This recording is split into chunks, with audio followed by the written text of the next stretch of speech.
जिल्हा परिषद ठाणेच्या अर्थ विभागानं कर्मचारी भविष्य निर्वाह निधी म्हणजे पीएफ व्यवस्थापनासाठी वापरण्यात येणारी संगणकीकृत प्रणाली अधिक अद्ययावत केली असून ती आता पूर्णपणे मोबाईल फ्रेंडली करण्यात आली आहे। या वेब बेस्ड प्रणालीमुळे कर्मचाऱ्यांना त्यांच्या पीएफ खात्याची माहिती मोबाईल ॲपद्वारे सहज पाहता येणार असून वर्गणी जमा होणं, व्याज गणना, वार्षिक लेखे तयार करणं इत्यादी प्रक्रिया अधिक पारदर्शक आणि वेगवान झाल्या आहेत। या प्रणालीचा लाभ जिल्हा परिषद अंतर्गत 3461 कर्मचारी घेत आहेत। जिल्हा परिषद ठाणेच्या अर्थ विभागामार्फत सन 2009-10 पासून सर्व्हर बेस्ड प्रणालीद्वारे पीएफ लेखे तयार करण्यास सुरुवात करण्यात आली होती। त्यानंतर सन 2018-19 पासून ही प्रणाली वेब बेस्ड करण्यात आली। आता सन 2025-26 मध्ये आवश्यक तांत्रिक बदल करून प्रणाली आधुनिक आणि सुरक्षित करण्यात आली आहे। प्राथमिक शिक्षकांसाठी ही प्रणाली अधिक सुलभ करण्यात आली आहे।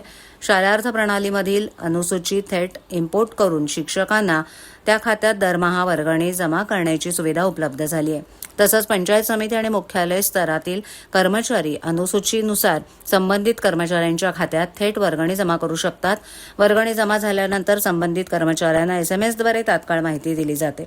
त्यामुळे व्यवहारातील पारदर्शकता वाढली असून कर्मचाऱ्यांमध्ये समाधानाचं वातावरण आहे।